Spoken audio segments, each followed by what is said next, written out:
At 8:09 p.m., the house went dark. Not the lights, the signal.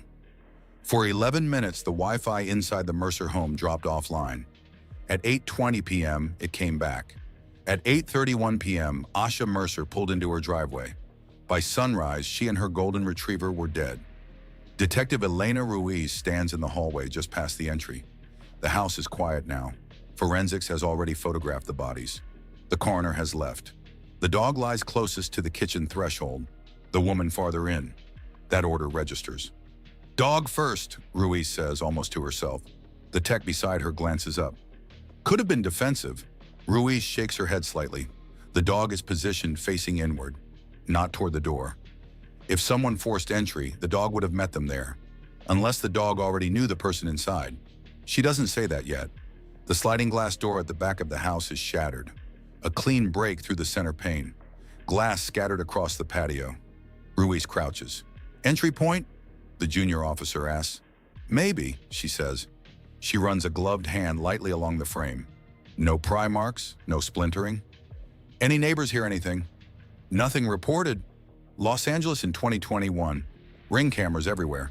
People recording porch pirates at midnight. But tonight, nothing, except one thing. Ruiz stands. "Show me the router log." They gather in the kitchen. A text scrolls through a tablet display pulled from the smart home account. 8:09 p.m. Network disconnected. 8:20 p.m. Network restored. "No storm, no ISP outage," the text says. "It's isolated." "Manual?" Ruiz asks. "Could be breaker flip." Ruiz looks toward the garage access door. Break-ins don't flip breakers. They rush in, unless someone wanted the cameras offline. The husband arrives at 9:14 a.m. Daniel Mercer, 45, broad shoulders, tattoos winding down both arms, eyes red, movements controlled. He sees the patrol cars and stops at the end of the driveway. Ruiz watches him step out of his truck. He doesn't run, he doesn't shout, he walks. That registers too. "I tried calling her last night," Daniel says. "She didn't answer." His voice cracks in the right places. We were trying to be civil." Ruiz studies him. His hands shake, slightly, not violently. "You were where between 8 and 9 last night?" she asks. "Garage, my friend's place. I was live streaming, working on my bike." "Live streaming?" "Yeah, it's all online, time-stamped." He says it quickly, too quickly. Ruiz nods. "We'll look at that." He swallows. Looks toward the house. "Was it random?" She doesn't answer. Instead, "When was the last time you were inside?" 3 weeks ago. I moved out." "You still have access to the smart home account?" His pause is brief. "I don't think so." "Not no." "I don't think so." Ruiz files it. Back inside, she walks the hallway again. There's something about the spacing. The dog near the kitchen, Asha farther down. If someone entered from the back door, the dog would intercept, unless the intruder was already inside before she came home. "Time of death?" Ruiz asks. "Between 8:30 and 9 p.m. Asha arrived at 8:31. The network dropped at 8:09. Ruiz looks at the timeline again. The house went offline before she got home. That's not panic. That's preparation. Outside, a patrol officer approaches. "Detective, we got a call from last night. Non-emergency line." Ruiz turns. "Time?" 9:22 p.m. "About?" "Suspicious male in hoodie near this address." Ruiz looks back at the broken glass. "What did the caller say exactly?" "Thought the guy looked like he was casing the house." "Male voice?" "Yeah, tried to mask it." Ruiz's jaw tightens slightly. Someone reports a hoodie suspect 45 minutes after Wi-Fi returns. After the time of death window. After staging could be completed. Too neat. She walks back to Daniel, who stands beside his truck. "Did you see anyone suspicious in the area recently?" she asks. He hesitates. "Just enough." "Actually, yeah. A guy in a hoodie a few nights ago. I told her to be careful." A few nights ago. But the call was last night. Ruiz watches his face. He doesn't notice the difference. "Describe him." "Just dark hoodie, medium build, vague, convenient." "Did you report that before?" "No." Ruiz nods slowly. He's planting something, or someone else is. Inside again, she studies the sliding door. The glass is outside on the patio. Very little inside. She crouches lower. If someone broke in from outside, force pushes glass inward. Most of it should be inside, but here, the majority is outside. She stands up. "Bag samples," she says quietly. The tech looks at her. "You thinking staged?" Ruiz doesn't answer. Her phone buzzes. Digital forensics. "Detective? The husband's live stream?" "Yeah? It's there, but something's off." "What?" "Compression artifacts repeat. Looks pre-recorded." Ruiz closes her eyes for a second. Not proof, but pressure. She steps outside again. Daniel is on his phone now, talking to someone. His voice low. He looks up and sees her watching. Ends the call immediately, walks over. "Have you found anything?" Ruiz studies him carefully. "In a world full of cameras," she says evenly, "someone always leaves something behind." He forces a small nod. She turns away before he can read her expression, because something doesn't add up. The house went offline before she arrived. The dog was killed first. The glass fell the wrong direction, and the husband already has a suspect, a man in a hoodie, before anyone else mentioned one. The live stream is still up. 43 minutes of Daniel Mercer in a garage, leaning over a motorcycle engine, music playing low, occasional comments from viewers scrolling up the screen. Timestamp 8:02 p.m. to 8:47 p.m., right inside the murder window. Detective Ruiz watches it twice, then she watches it without sound. His movements repeat. Not obviously, but enough. At 8:14, he wipes his forehead with the same motion. At 8:22, the same motion again. Identical frame timing. Looped, digital forensics confirms. Pre-recorded, Ruiz says quietly. But streamed live, the tech replies. Uploaded through a different device. Not filmed there. Uploaded there. Ruiz leans back. The alibi didn't just fail, it was constructed. They bring Daniel in that afternoon. Not under arrest, not yet. Interview room 3, neutral lighting, no raised voices. Ruiz sits across from him, hands folded. "You said you were live the whole time." "I was." "From what device?" "My phone." "Which phone?" He hesitates, brief, then, "My regular one." She slides a printed sheet across the table. "Your regular phone was pinging a tower near your friend's garage." "That's accurate." He nods quickly. "Exactly." She waits. "And the stream was uploaded from an IP address registered to your home internet." A pause. "That's impossible." "Is it?" He leans back, defensive now. "Maybe someone hacked it." Ruiz doesn't blink. "Someone hacked your account, uploaded a pre-recorded file. During the same 40 minutes your estranged wife was killed." He swallows. "That's what I'm saying." It's almost convincing. Almost. Outside the room, Ruiz watches through the glass. He's not panicking. He's adjusting. That bothers her more. "Could be coincidence," her partner mutters.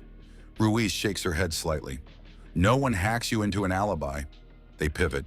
If Daniel didn't physically break in, maybe someone else did. The hoodie call from the night before is pulled and enhanced.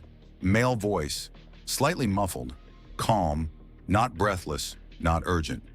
Suspicious individual near the property. Ruiz listens 3 times. The cadence feels measured, as if the caller knew exactly what they wanted recorded. "Run voice comparison," she says. "Against Daniel?" "Against everyone." She doesn't want tunnel vision, not this early, but the instinct is there, and she doesn't ignore her instincts. Meanwhile, patrol pulls neighborhood footage, ring cameras, dash cams, a Tesla parked 2 houses down. Between 8 and 9 p.m., no unknown hoodie, no stranger circling the property. One car appears at 7:56 p.m., 3 blocks away. Dark pickup, partial plate visible. Ruiz studies the still image. Enhance. It sharpens enough. The plate matches Daniel's truck. He said he was across town. His phone pinged across town. But his truck, 3 blocks from the house. Maybe he loaned it, her partner suggests. Maybe, Ruiz says. But she doesn't believe that. They re-interview the friend from the garage. "You were with Daniel the whole time?" "Yeah, mostly." "Mostly?" "Well, he stepped out at one point, took a call." How long? 10 minutes, maybe 15. Between what time? The friend hesitates. I didn't check. Convenient.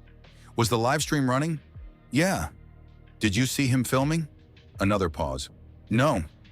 Ruiz walks out of the station as dust settles. Her phone vibrates again. Digital forensics. Detective, we pulled the back-end data from the streaming platform. And? The file was created at 6:11 p.m., 2 hours before the Wi-Fi outage, before Asha even left work. So he records earlier, her partner says, and uploads during the murder window, Ruiz replies, using his own home IP. That's bold, or arrogant. Back inside, she replays Daniel's interview in her head. When she mentioned hacking, he didn't show confusion. He showed relief. Relief that there was another explanation available. That tells her something. He expected scrutiny. He planned for scrutiny, which means this wasn't impulsive. Not entirely, but Ruiz checks herself. Bias. She grew up watching her mother believe apologies. She sees performance quickly, sometimes too quickly, so she goes back to the evidence. The dog, killed first. That still sits heavy. If a random intruder enters a house, the dog is a threat. But if you know the dog, you eliminate it first. Quietly. She gets another update. Smart home account access logs. Daniel's credentials were used 24 hours before the murder to log in from an unknown device. He told her he didn't think he still had access. Not a denial, a hedge. Pull every access log for the last 6 months, as she says. If he's been in that system, I want the pattern. That night, Daniel posts again. A tribute. Photo of Asha. Long caption about violence in Los Angeles. Comments flood in. Support. Outrage. Sympathy. Someone asks, was it random? Daniel replies within minutes. Police think so. Ruiz stares at the screen. Police have not said that. They haven't said anything, which means he's steering the narrative. Early, deliberately. Her phone buzzes one more time before midnight. Detective, digital forensics says, we found something else. Go. The live stream file, it wasn't just pre-recorded. A pause, it was edited. How? 3 seconds removed at 8:31 p.m., the exact minute Asha pulled into her driveway. Ruiz looks at the timeline again. Wi-Fi offline at 8:09, back at 8:20, Asha home at 8:31. 3 seconds removed at 8:31 p.m., the exact minute Asha pulled into her driveway. Ruiz looks at the timeline again. Wi-Fi offline at 8:09, back at 8:20, Asha home at 8:31. 3 seconds cut, not to create an alibi, to remove something. She stares at Daniel's social media post again. At the words, police think so. He's not just defending himself, he's building a version of events. And if he's building a version, he's protecting something inside it. Ruiz leans back in her chair. The alibi isn't just weak, it's curated. And curated alibis usually mean one thing: intent. The glass is wrong. That's what forensics says. Ruiz stands in the lab as the reconstruction plays on a monitor. High-speed analysis, fracture mapping, impact direction modeling. When glass is struck from outside, the analyst explains, the majority of fragments travel inward. He pauses the frame. In this case, 80% landed outside. So the force came from inside, Ruiz says. Yes. The sliding door wasn't broken to get in. It was broken to explain something else. Back at the house, Ruiz walks the path again. Entry, hallway, kitchen, dog. If someone staged the door after the attack, that means they had time. They weren't interrupted. They weren't panicked. They were thinking. She kneels near the breaker panel in the garage. Dust disturbance? She asks. Minimal, the text says, but recent. Within how long? Hard to say. Days, maybe hours. Ruiz stares at the panel. The Wi-Fi outage wasn't random. Someone cut power intentionally, and someone restored it. Daniel's truck sighting is confirmed. 3 blocks away at 7:56 p.m. He told Ruiz he never came near the house. Now his vehicle says otherwise. They bring him back in. Second interview, same room, same tone. You said you were across town. I was. Your truck was seen near the house. He doesn't flinch. I drove by earlier. How much earlier? I don't remember. You don't remember being 3 blocks from your estranged wife's house on the night she was killed? He leans forward. I was worried about her. Ruiz lets that sit. You were worried about her, she repeats. Yeah. Because of the hoodie suspect? A pause. Yeah. So you drove by? Yes. But you didn't call her? I didn't want to fight. That lands flat. If you're worried about someone, you call. You don't circle. Ruiz studies him. Did you go inside? No. Did you access the smart home system that day? No. The denial comes faster now. Too fast. Digital forensics interrupts. Detective, we've got something on the smart account. Ruiz steps outside the room. Go. Login activity 24 hours before the murder. Daniel's credentials. Device fingerprint doesn't match his usual phone. What does it match? Unknown laptop, but it geolocates within 5 miles of his residence. He told her he didn't think he had access, but he logged in the day before. Ruiz feels the shift. Not proof, but pattern. They expand outward. If this wasn't random, who benefits from it looking random? Marcus Hale, co-worker, rumored romantic interest. He's brought in voluntarily, calm, professional, no visible defensiveness. You were FaceTiming during the window? Ruiz asks. Yes. With who? My sister. Duration? 40 minutes. They verify. FaceTime logs match. IP data aligns. No gap. Ruiz watches his body language anyway. No tremor, no deflection, just confusion. Did Asha mention being afraid? He hesitates. Yes. Of who? Another pause. Her ex. That tightens the room. Outside, social media is spiraling. Racial angle, jealous lover theories, true crime threads dissecting Daniel's tattoos. Ruiz ignores most of it, but one post catches her eye.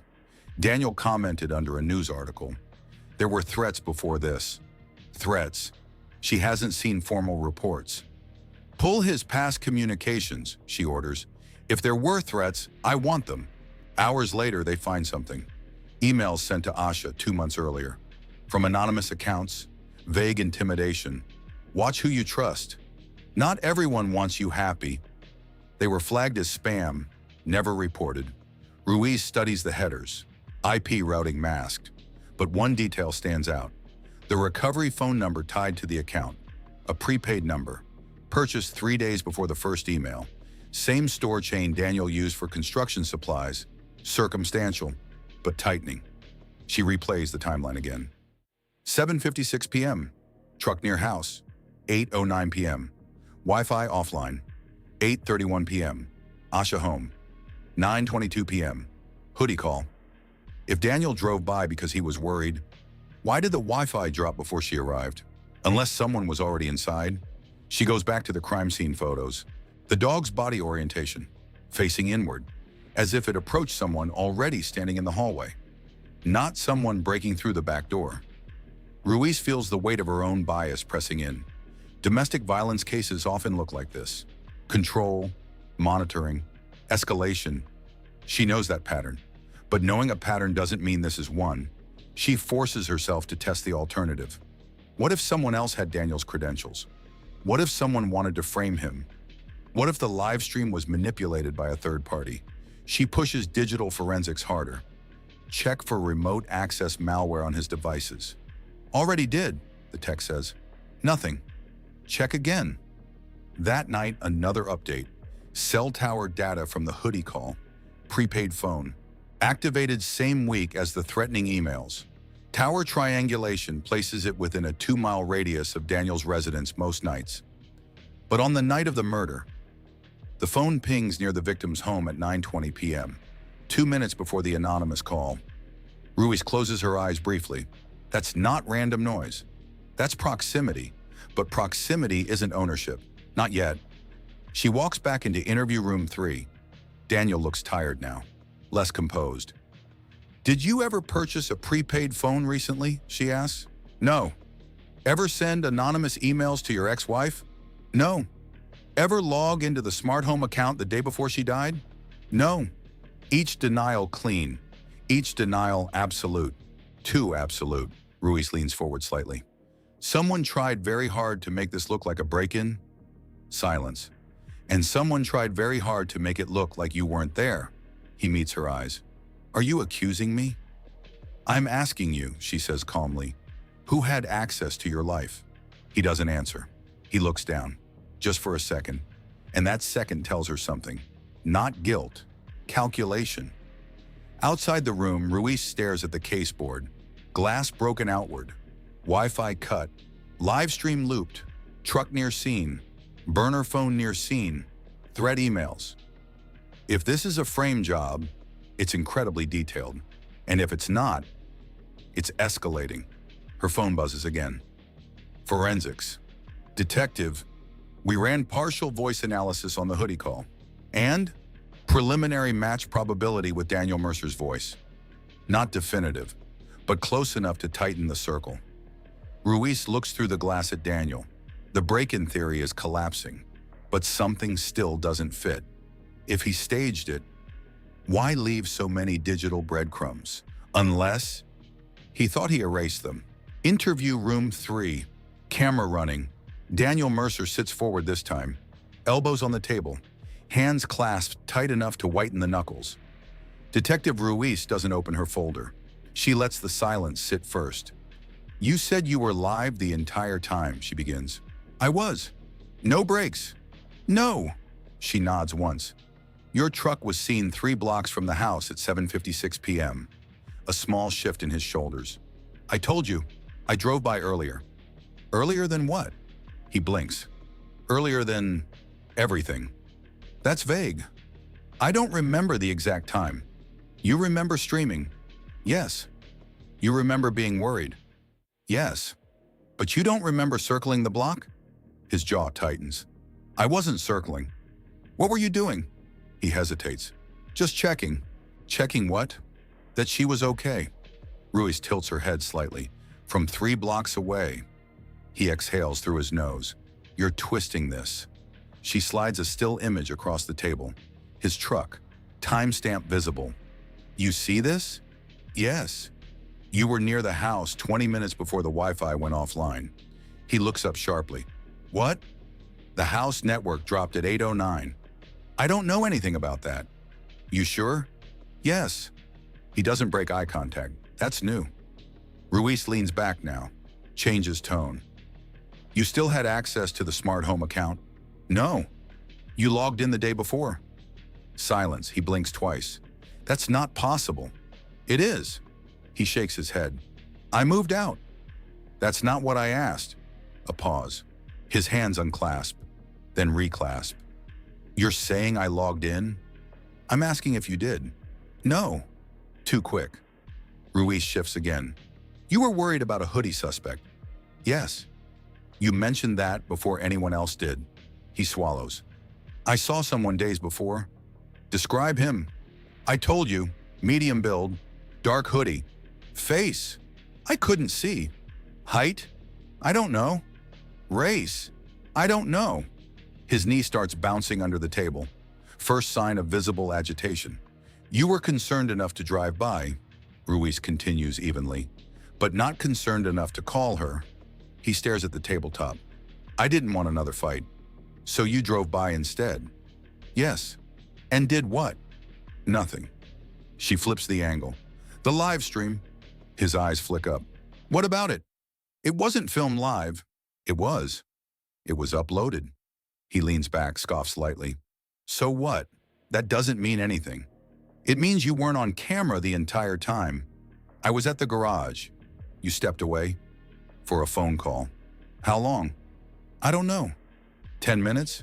Maybe. 15. Maybe. The room tightens.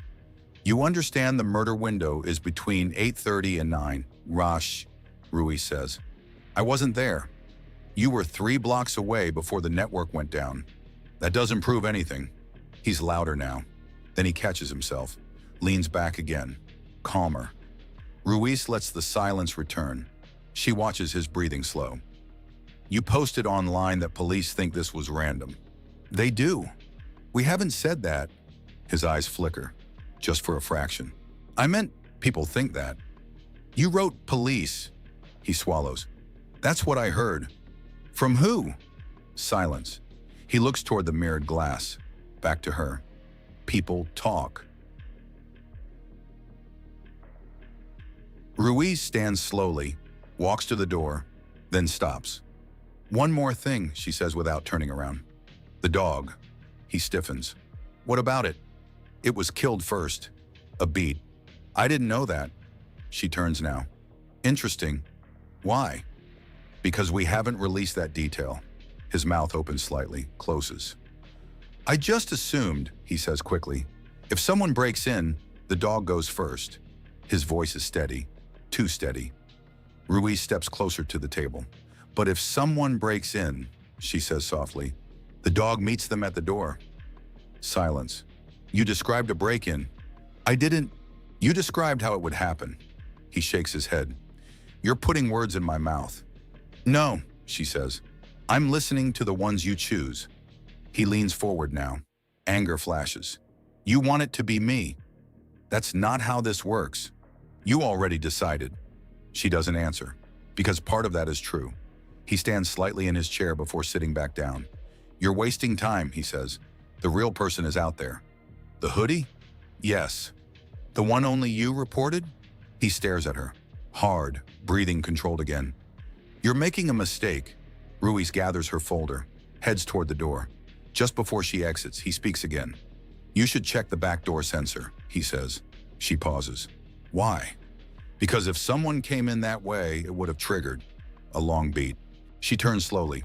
We haven't mentioned the door sensor. Silence. His throat moves as he swallows. I just assumed houses have them, he says. Ruiz studies him. He didn't say if someone broke it. He said if someone came in that way. Specific. Familiar. She opens the door, steps out, and leaves him alone in the room. Because now she has a new suspicion. He knows exactly how that door works.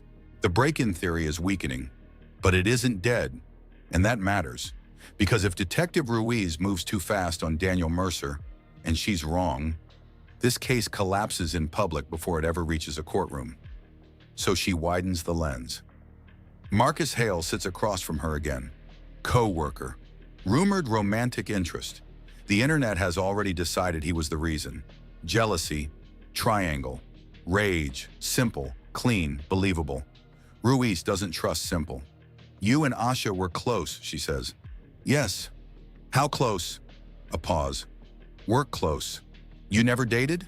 No. You ever wanted to? He doesn't answer immediately. I respected her, he says carefully. Not a denial, but not a confession. They already verified his FaceTime log. 8:12 p.m. to 8:54 p.m., video active, IP stable, no drop. If he committed the murder, he'd need to spoof live video convincingly. Possible, but layered. And right now, Daniel already has layers. Ruiz watches Marcus's hands. Steady. You knew about the divorce? Yes. You knew it was ugly? Yes. Did she tell you she was afraid of him? Another pause. Yes. How afraid? She said he wouldn't let go. That phrase again. Wouldn't let go. It doesn't prove motive, but it builds pressure. Outside the room, Ruiz reviews something new. Asha's Instagram. 2 weeks before the murder, new beginnings, soft lighting, sunset, no context, comments from friends, one from Daniel. Hope you're making smart choices. Public, not angry, just controlled. She scrolls further. Private messages recovered via subpoena. Daniel asking, who were you with tonight? Why didn't you answer? Are you seeing someone? He didn't shout. He monitored. That's harder to prosecute. Ruiz calls in digital again. Pull IP data from the anonymous threatening emails. Already did partial routing. Anything solid? Mask through VPN. Anything underneath? A beat. One login attempt from a residential ISP 2 months ago. Same ISP Daniel uses. Her jaw tightens. Coincidence? Maybe. But now there are too many maybes. Meanwhile, the department feels pressure. Media is framing this as random urban violence. City officials don't want another domestic homicide statistic trending. Do you have enough to move? Her captain asks. Not yet. You're focusing heavily on the husband. I'm focusing on the pattern. Be careful it's not your pattern. That lands. She hears her own bias in that warning. Domestic violence cases have signatures, but she cannot force this one to fit. She replays the interrogation in her head, the slip about the door sensor.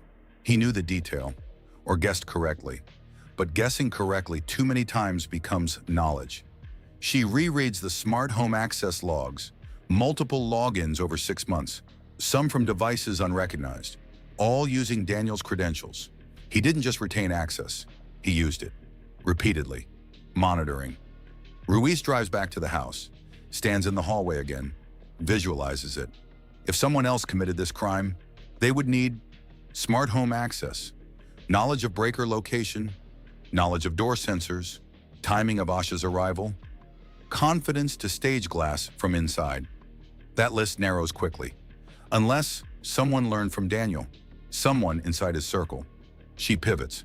Run background on garage, friend, she tells her partner. Financials, communications. If Daniel built a layered alibi, someone may have helped him. The friend is brought in. He looks nervous.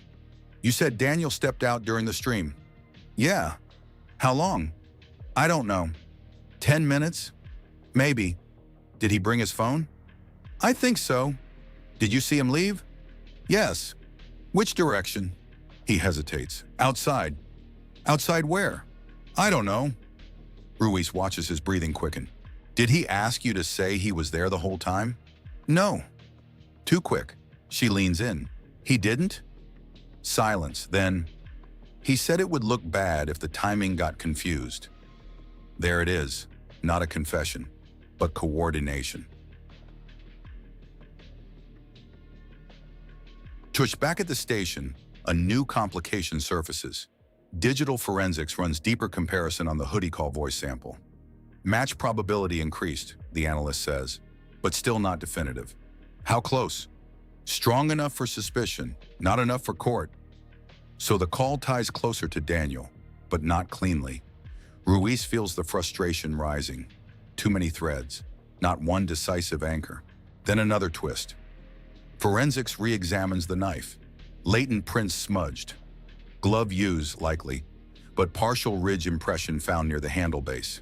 Not Asha's, not in system. Could be Daniel's, but they don't have a confirmed match yet. That changes something. If Daniel wore gloves is suspected, why risk partial exposure? Unless he didn't expect that section to be touched, or he wasn't fully gloved, or someone else held it. Ruiz stops herself. Speculation, not evidence. Late that evening, Marcus Hale's phone data comes back fully scrubbed. Nothing suspicious, no burner apps, no deleted GPS logs. Clean. He's not building layers.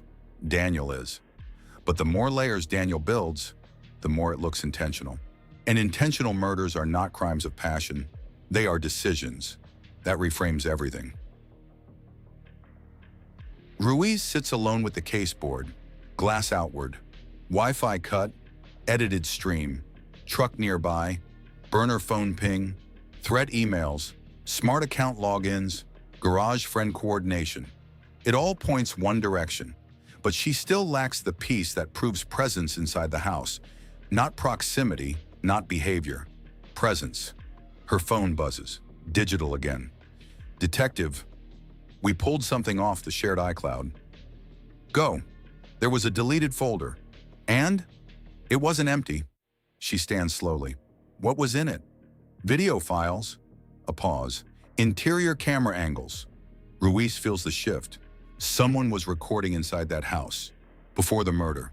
The deleted folder isn't empty. It just wasn't visible. Digital forensics restores the files one by one. Short clips, interior angles, hallway, kitchen, living room, static shots, no audio, no branding watermark. Where are these from? Ruiz asks. Not from the ring, the analyst says. Different device signature. How old? Some date back 3 months. 3 months. Before the murder, before the hoodie call, before the live stream alibi. Ruiz watches the hallway clip. Camera mounted high, slight downward angle. Not obvious, hidden. The angle captures the breaker panel entry, and the hallway where Asha was found. Her stomach tightens. Who had access to this iCloud? She asks. Shared account. Both of them at one point. But recently. Last login tied to Daniel's credentials. Ruiz stares at the screen. If Daniel installed interior cameras, that changes motive. This isn't a crime of sudden rage. This is surveillance, control, preparation. They pull metadata. Last upload to the deleted folder, 2 days before the murder. Device ID doesn't match Asha's phone, doesn't match the Ring system. It matches an unknown laptop. The same device fingerprint that accessed the smart home account. The same one Daniel denied using. Ruiz feels the shift.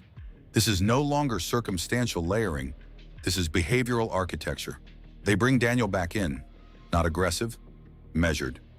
You had interior cameras in the house? Ruiz asks. No, we recovered video files. His eyes flicker. From what? From inside the house. That's impossible. Is it? He leans back. I moved out. When did you move out? 3 weeks before? And you never returned? No. Never accessed the account? No. She slides a still frame across the table. Hallway view. He looks at it longer than he should, then looks up. I don't know what that is. Looks like your old house. Silence. Ruiz shifts tone. You told us you were worried about her. Yes.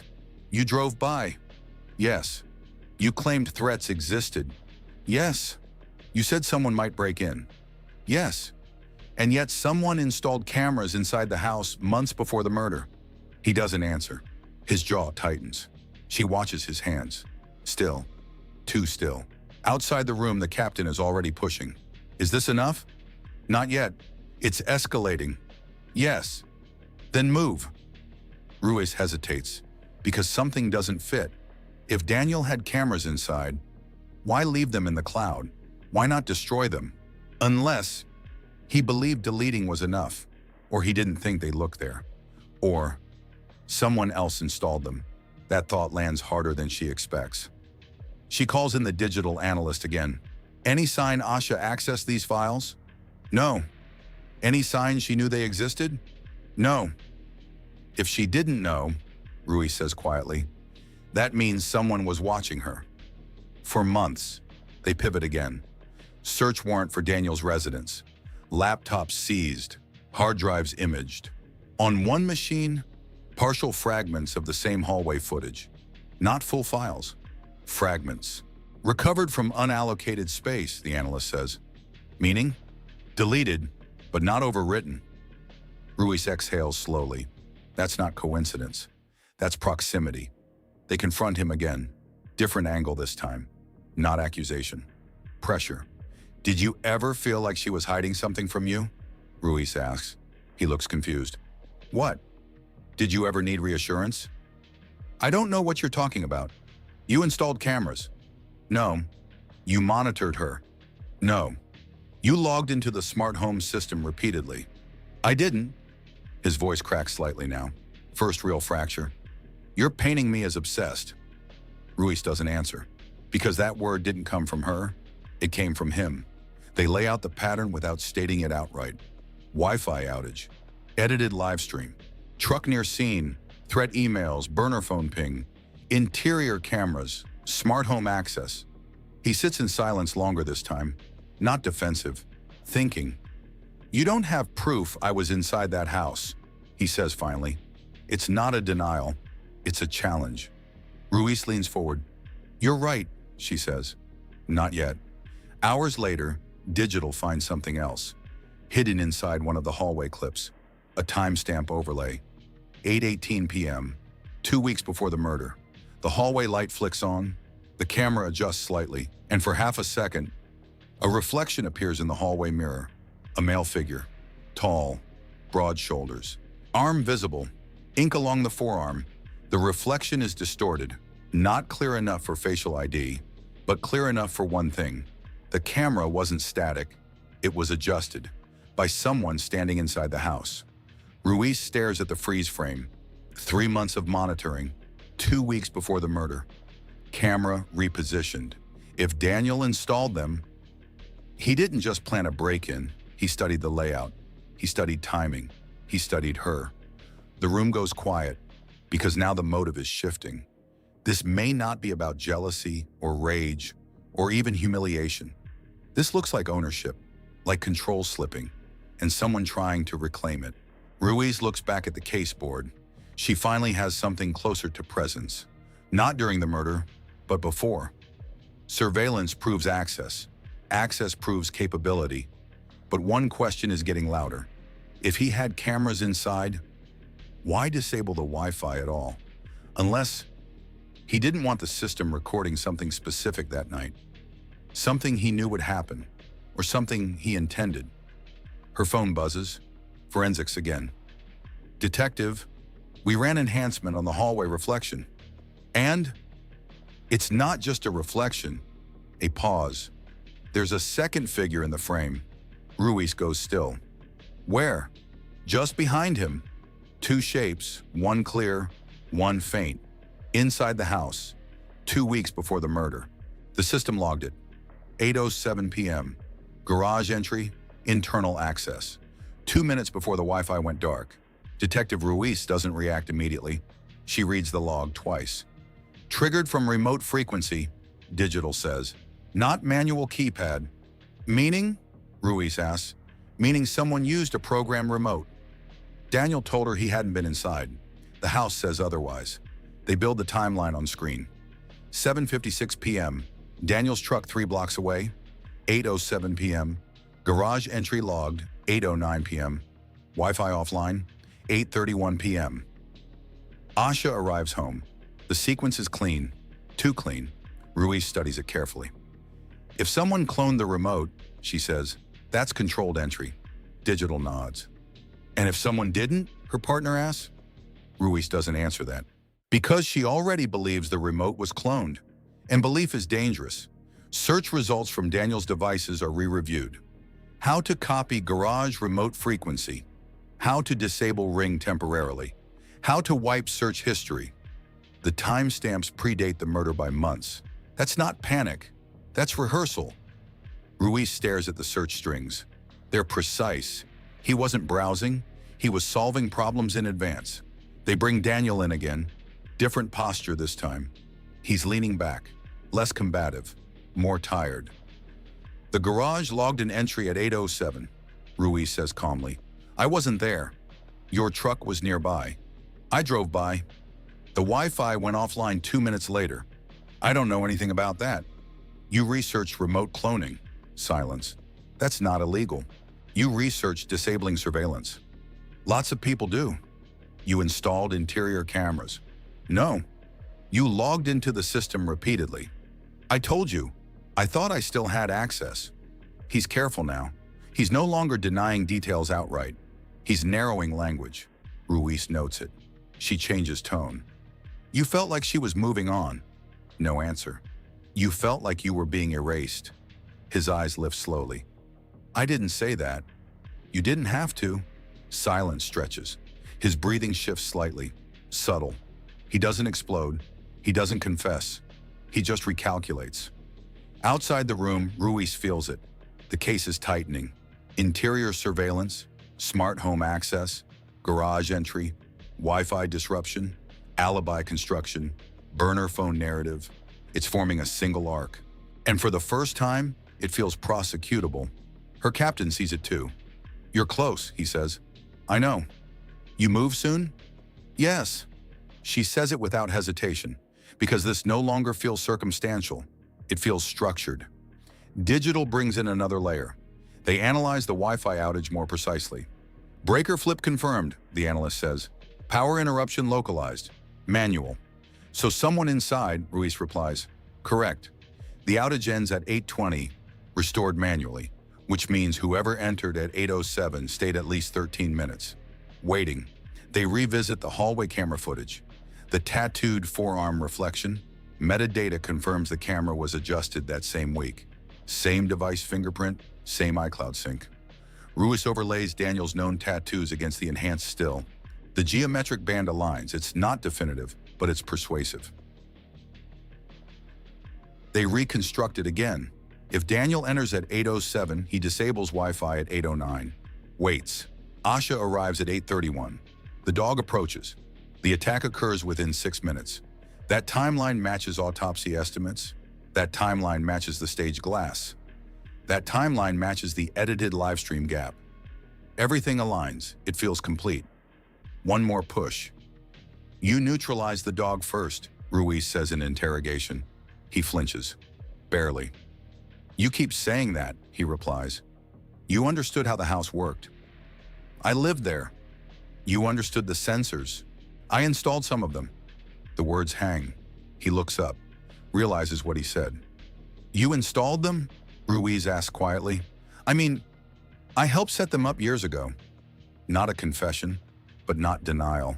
Ownership, knowledge, capability. After he leaves, Ruiz stands alone in the observation room. She plays the timeline again in silence. Garage entry, Wi-Fi down, surveillance knowledge, live stream alibi, burner call. She feels something she hasn't allowed herself yet. Relief. This isn't chaos, this is control, and control leaves patterns. But then, digital interrupts. Detective, we rechecked the smart home firmware. Ruiz turns. What about it? There was a system update 2 weeks before the murder. And time synchronization changed. She narrows her eyes. How much? Potential offset. Up to 3 minutes. 3 minutes. Ruiz looks back at the board. 8:07, 8:09, 8:31. If the clock shifted, the entry time could be earlier or later. And if it's later, it could fall inside the Wi-Fi outage, meaning the log might not reflect the true sequence, meaning the timeline isn't as rigid as it looks. Her relief fades slightly, not gone, but unsettled. Because if the timestamp is imperfect, the entire sequence is assumption, and assumptions don't survive defense. She picks up the phone. Pull manufacturer documentation on the update, she says. If the clock drifted, I need exact parameters. A pause, then she looks back at Daniel's empty interrogation chair. For the first time, she sees the risk. If she moves too soon and the timeline fractures, everything collapses. Territory. The timeline locks.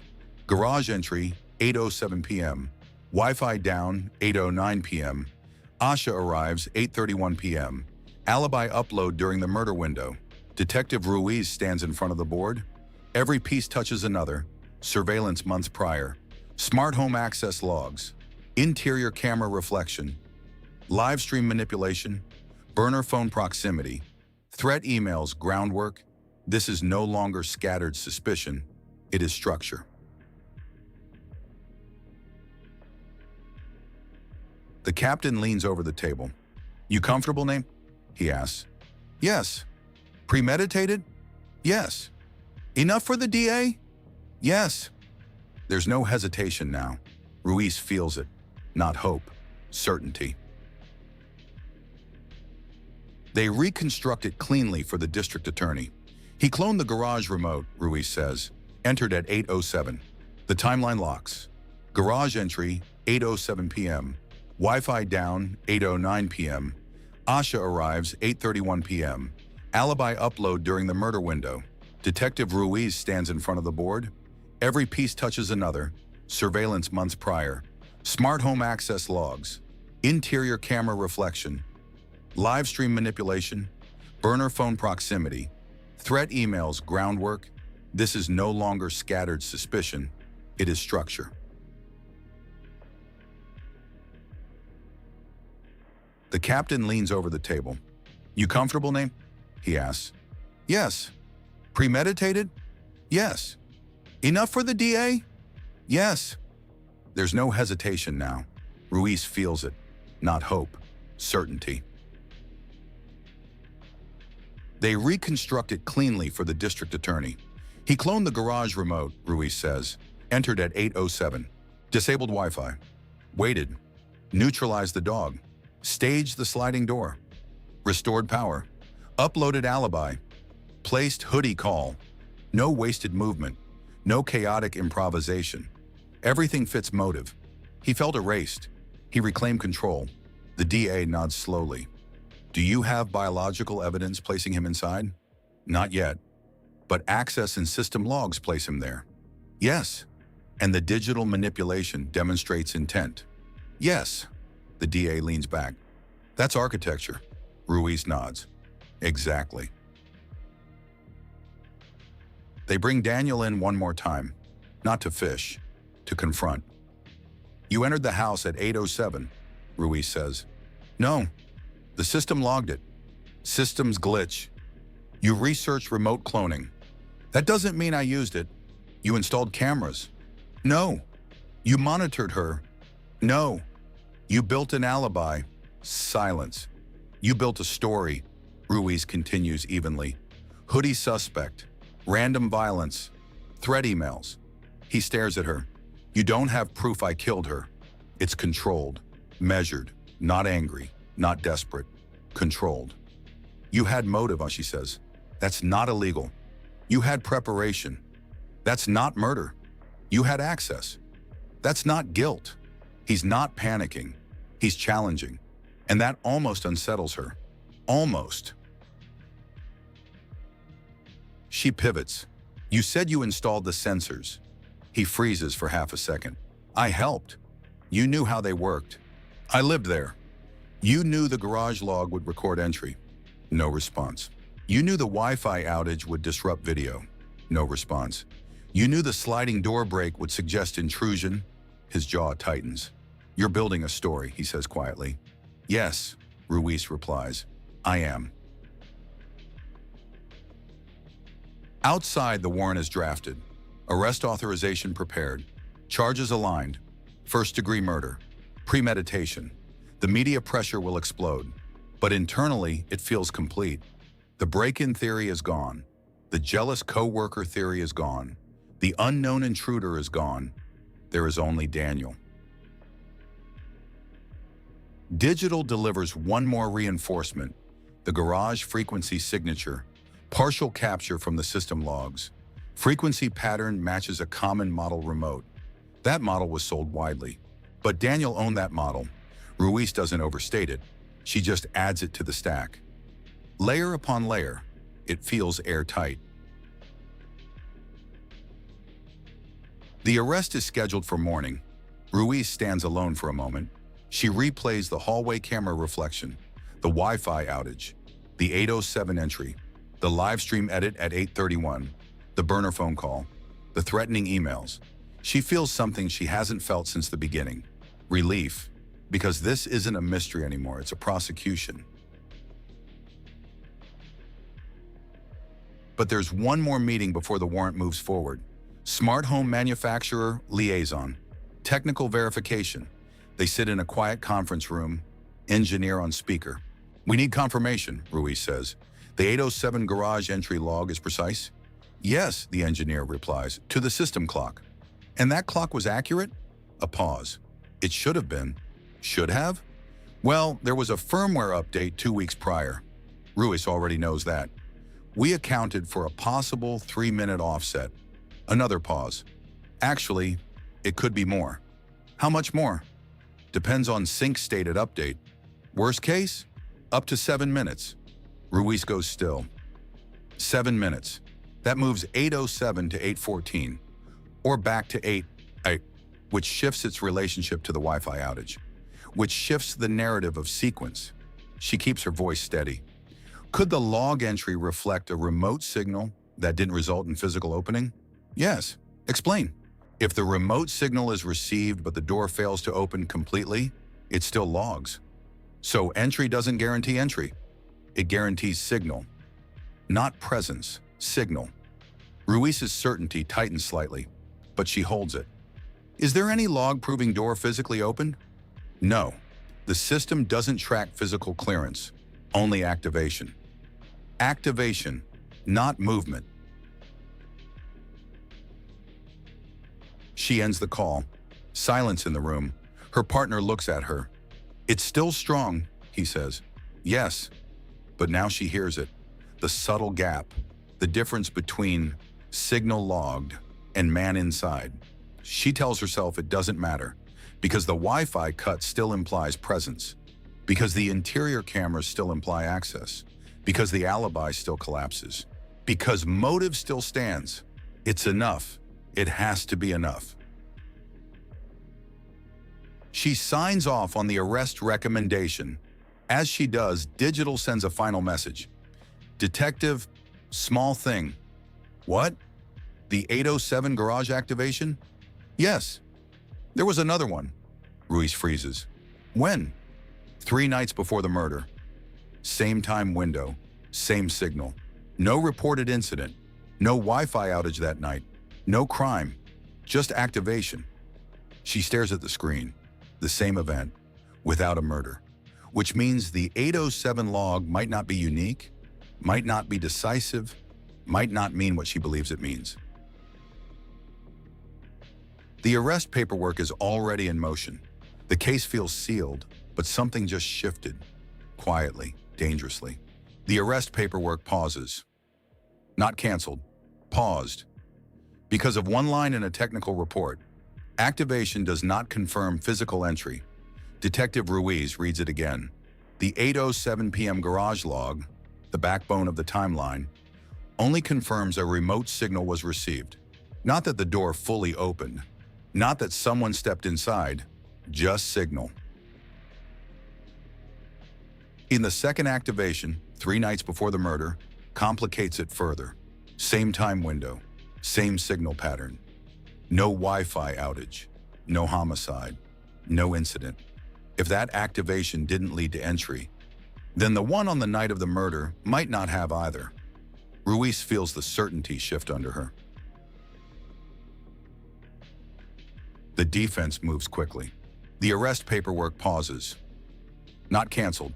Paused. Because of one line in a technical report, activation does not confirm physical entry. Detective Ruiz reads it again. The 8:07 p.m. garage log, the backbone of the timeline, only confirms a remote signal was received. Not that the door fully opened. Not that someone stepped inside. Just signal. In the second activation, 3 nights before the murder, complicates it further. Same time window, same signal pattern. No Wi-Fi outage, no homicide, no incident. If that activation didn't lead to entry, then the one on the night of the murder might not have either. Ruiz feels the certainty shift under her. The defense moves quickly. Daniel's attorney files an early challenge. Timestamp reliability questionable, he argues. Firmware update within 2 weeks of the incident. System clock drift possible. Remote activation, not proof of entry. It lands exactly where it should, on the hinge of the timeline. In a closed-door meeting, the DA's tone changes. You told me 8:07 was entry. It was activation, Ruiz says carefully. That's different. It aligns with everything else. But it's not physical presence. Silence. Can you put him inside the house at 8:32? The DA asks. Not access, not motive, not behavior. Inside. Ruiz doesn't answer immediately, because right now, she can't. Digital rechecks the firmware update.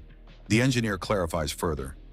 If the device failed to sync immediately after update, timestamps could reflect pre-sync drift. How much drift? Ruiz asks. Variable.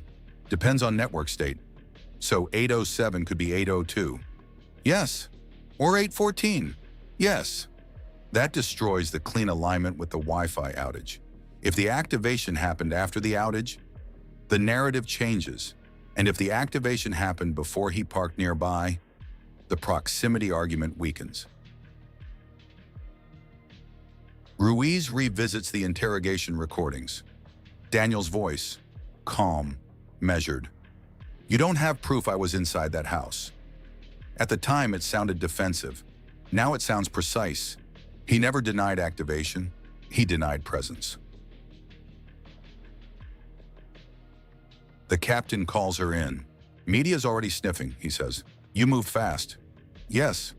Too fast? She doesn't answer. Because she feels it. Her bias toward domestic architecture. Her instinct to read control patterns. Her confidence in digital stacking. It made sense. It still makes sense. But sense isn't proof. They pull the interior camera timeline again. Months of surveillance. Yes. Device fingerprint tied to Daniel's router. Yes. But surveillance proves obsession, not murder. It proves access before, not presence during. Digital pushes deeper into the Wi-Fi outage. Breaker flip confirm, they say. Manual. So someone was inside, Ruiz replies. Not necessarily. What do you mean? If the breaker panel is accessible from garage entry, someone could flip it, exit, and reclose without remaining. That reframes it. The outage doesn't prove waiting, it proves interruption. Briefly, the entire narrative of him standing inside, waiting in the hallway, is inference, not evidence. The DA leans back in the conference room. Without physical placement, defense calls this obsession, not homicide. He built the alibi. That proves consciousness of guilt, not location. He staged the door. Glass fracture proves staging, not who staged it. He made the hoodie call. Voice probability isn't conclusive. Each piece alone is powerful. Together they feel overwhelming. But legally, they are circumstantial, layered circumstantial. Ruiz sits alone that night. She watches the hallway clip again. The tattooed reflection, the camera repositioning, the months of monitoring. She knows what this looks like, but knowing and proving are not the same. Her phone vibrates, digital again. We reanalyze the garage remote frequency. And it's a common model. Signal can be copied from distance. How far? Up to 50 feet. So someone could trigger it from outside the garage. Yes, that means activation does not equal entry. Wi-Fi outage does not equal presence. Surveillance does not equal murder. The architecture still stands, but the keystone has cracked. Morning meeting. The DA makes it clear. You arrest now. Defense dismantles the timeline in preliminary hearing. And if we wait, Ruiz asks, you find presence, or you lose it. They release Daniel pending further investigation. Not exonerated, not charged, just not arrested. Media reacts instantly. Police misstep. Digital evidence unreliable. Was this really domestic? Social feeds explode. Narratives shift. The certainty that peaked yesterday evaporates overnight. Daniel posts again. Measured, calm. I trust the truth will come out. He doesn't gloat. He doesn't lash out. He performs patience. And that unsettles Ruiz more than anger would. She gathers the team. We stop assuming, she says. We rebuild. What are we missing? Her partner asks. Ruiz looks at the board. Garage activation questioned. Timestamp drift. Remote distance variable. Breaker flip interpretation flexible. The entire case rested on sequence. And sequence just became unstable. She forces herself to say it out loud. We don't actually know when he entered. Silence. And we don't know if he entered at all that night. The words taste wrong, but they're necessary. Then digital interrupts again. Different tone this time. Detective, we were focused on the garage log. Yes? We should have been focused on something else. What? The Wi-Fi outage. Ruiz looks up. What about it? It didn't just drop. A pause. It was disabled from inside the network interface. Not just breaker interruption, administrative shutdown. Which means someone logged into the system locally during the outage window. And that leaves a different kind of trace, one they haven't examined yet. They were looking at the wrong log. For weeks, the investigation orbited the garage activation. 8:07 p.m. Signal received. Maybe entry. Maybe not. But the Wi-Fi outage, that was treated like background noise. A breaker flip, a disruption, something mechanical. It wasn't. Digital brings up the router admin logs, not the outage timestamp, the configuration history. Look at 8:09:12, the analyst says. Ruiz leans in. The Wi-Fi wasn't just interrupted, it was manually disabled through the local network interface. Admin login, internal IP, direct access, not cloud, not remote, inside the house. You're sure? Ruiz asks. Yes. Could that be remote? No. The admin console requires LAN proximity unless VPN configured. And was it? No VPN active. That means whoever shut the network down was physically connected to the home router, inside the residence, not in a truck 3 blocks away, not spoofing location, inside. The timestamp aligns tightly. 8:07, garage activation. 8:09, router admin login. 8:09, Wi-Fi disabled. This isn't signal drift anymore. This is device interaction. You can spoof a remote. You can trigger a garage door from outside. You cannot log into a router admin panel without internal access. Ruiz feels it settle. This is presence, not inference. Presence. They dig deeper into the router log. MAC address recorded during the admin login. Not partial this time. Complete. It matches the same laptop fingerprint previously linked to Daniel's home router months earlier. Full match. Not fragment, not probability. Exact hardware signature. Could someone spoof a MAC address? Ruiz asks. In theory. In practice? Rare. And not coincidental with months of prior login patterns. So now the sequence isn't assumption. It's layered. Garage signal. Router admin login. Wi-Fi shutdown. Interior cameras offline.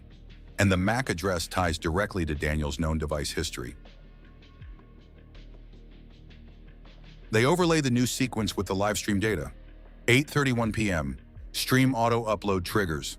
But the source file was created earlier, pre-recorded, which means during 8:09 to 8:31, he was not actively filming. He was free inside the house. Ruiz replays the interrogation in her head. You don't have proof I was inside. He said it carefully, because at that time they didn't. Now they do. Not through the garage, through the router. They bring him in again. No theatrics, just clarity. You logged into the home router at 8:09 p.m., Ruiz says. No. Admin credentials used. I didn't. Device fingerprint matches your laptop. That's not possible. You told us you hadn't accessed the house network in months. I hadn't. Then how did your hardware log in locally? Silence. He blinks slowly.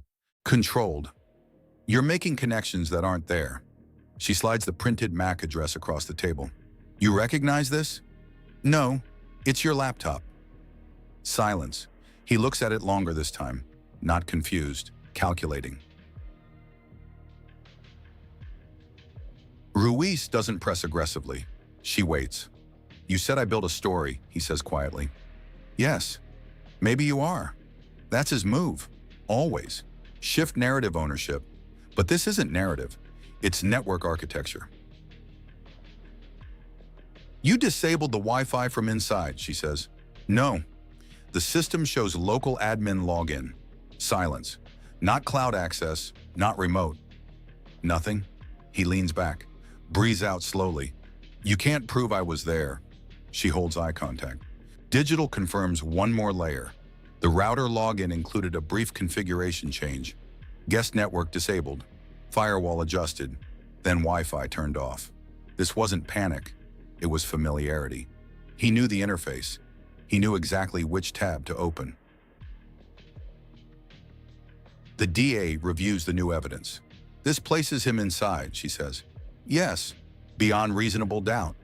With the MAC match and router access, yes. And the live stream? Pre-recorded, confirms opportunity. And the hoodie call? Consciousness of guilt. The DA nods. This isn't obsession anymore. No, Ruiz says. It's execution. But Ruiz doesn't celebrate, because one question remains, not legal, moral. Was this always the plan? Or did he intend only to mate? And something changed at 8:31. The surveillance proves preparation, the router proves presence, the alibi proves foresight, but intention, that still sits in the gray. As they prepare the renewed arrest warrant, Digital sends a final cross-reference. The child's tablet, previously thought irrelevant. Tracking app installed months ago. Background sync log shows device pinged inside the home network at 8:09 p.m. Same internal IP range. That means, when Daniel logged into the router, the child's tablet was connected inside the house, which means he had access to it, which means he didn't just monitor Asha, he monitored through their child. The room goes quiet, because this isn't just homicide, it's calculated invasion of every boundary. Ruiz signs the warrant, this time without hesitation, not because the pattern feels right, but because the logic aligns. Garage activation might be noise, timestamp drift might blur sequence, but router login, local admin, verified device, during outage window, that is presence. As officers move to execute the arrest, Ruiz watches Daniel's latest post. Still calm, still controlled. I trust the truth will prevail. It will, just not the one he wrote. The arrest happens at 6:14 a.m. No spectacle, no resistance. Daniel opens the door before officers knock twice. He looks composed, almost relieved. His hands are steady when they cuff him. He says nothing. The warrant isn't built on theory anymore. It's built on sequence. Garage signal, router login, MAC address match, Wi-Fi shutdown, pre-recorded live stream, burner phone proximity. The architecture that once felt circumstantial now locks together, not because of one piece, because of accumulation, each layer tightening the next. In court, there is no dramatic confession, no emotional unraveling, just technical testimony. The router engineer explains how local admin access works. The forensic analyst walks through the MAC address match. The digital timeline is projected on a screen. 8:07, 8:09, 8:31, 8:37. The jurors don't react visibly, but they watch, carefully. The defense tries to widen the doubt. MAC addresses can be spoofed. In rare cases, the analyst replies. Was there evidence of spoofing? No. Was the device previously connected to the home network? Yes. How often? Repeatedly, over months. The room stays quiet, because this isn't speculation anymore. It's continuity. The live stream is dissected next. Metadata shows the file creation time, the upload trigger, the brief edit during the murder window.